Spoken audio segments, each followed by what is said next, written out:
અરે જાનવર ને બાપુ પ્રેમ આપ્યો હોય ને, જાનવર નો માર ખાવા દે કોઈ દી જિંદગીમાં. હગા છોકરા હોય ને વાય ચારે વીઆઈ ગયા હોય ખબર ન પડે. આ હળદીના ઘાટ ઉપર મહારાણાનો ઘોડો પૂજાય છે ને, એ દિલ્હીના બાદશાહ. અરે બાપુ જો વિજય અપાયો હોય તો એ પ્રતાપ ચેતક નો છે, મહારાણાની તાકાત નહોતી ના. એ જેટલા ઘા પડ્યા ને એ બધા ચેતકે ખાધા બાપુ. મહારાણા પ્રતાપ ને એક તલવારની પીસી નથી અડવા દીધી. બાપુ કેવું જાનવર છે વિચાર તો કરો. અને છેલ્લે જયારે બાપુ ઈ ઘોડાને બાપ કે મહારાણો પ્રતાપ કે મેં શિવ ભોળાનાથ ને બાપ કીધો છે, એક મારા બાપ ને બાપ કીધો છે, બાકી આ દુનિયામાં ત્રીજાને બાપ નથી કીધો. આ ચેતક હું તને બાપ કહું છું, જો એક વખત હાથીના કોંભજળ માથે ડાબા માંડી દે તો બાદશાહનું માથું ઉતારી લઉં, ચાકડીથી પીંડો ઉતારે. કેવું જાનવર છે. તેથી ઘોડો લઈ અને આમ હાથી પાસે ગયો. હાથીની અંબાડી ઉપર દિલ્હીનો બાદશાહ બેઠો છે. અને તેથી મહારાણો કહે છે કે બાદશાહ ઉતર હેઠો અને ઉપાડ તલવાર. જો આપને ધરતીના કડા ભેળા ન કરી દઉં તો હું ઘરાણીના પેટે પાણો પીડ્યો કહેવાય.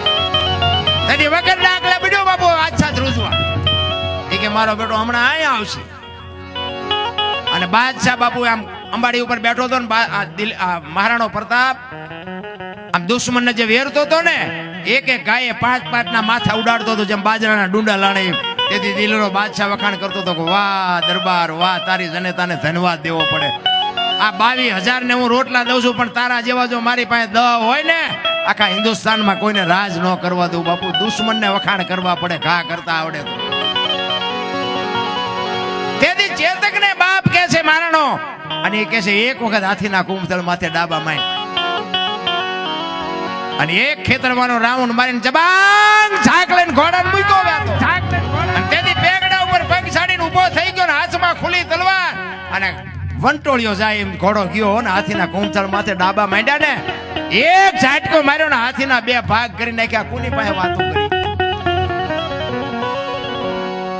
એની હારે એક તોગાજી હતા ને, તોગાજી. અમે અહીંયા મેવાડમાં ગયા, મેવાડમાં. અને એ મહારાણા પ્રતાપનો જ્યાં અહીંયા મેલ ને બધું છે ને, અહીંયા તોગાજીની તલવાર હતી ને, તલવાર આમ ટીંગાડી છે. હું માનું ત્યાં સુધી 2.5 મણની છે. એ તોગાજીની તલવાર છે ને, આમ અહીંયા છે ને, અહીંયા એક કોઈક ચારણ નીકળ્યા છે, કોઈ ગઢવી. કારણ કે ગઢવીના માલિકોથી કંઈક વાતું નીકળે. એ આમ તોગાજીની તલવાર એવું લખેલું હતું. પછી હેઠે ગઢવીએ બાપુ એક સાખી લખી. એ કે હતી તોગાના હાથમાં તેથી ગજને નહોતી ગનારતી, પણ આજ પડીશું કાયરના હાથ કે હાકર કોરોય નથી કાપતી.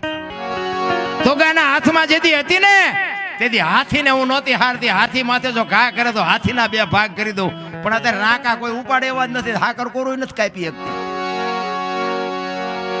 વિચાર તો કરો કેવા મહાપુરુષો હશે, કેવા એના હથિયાર હશે, એને ઉપાડવા વાળા જાનવર કેવા હશે.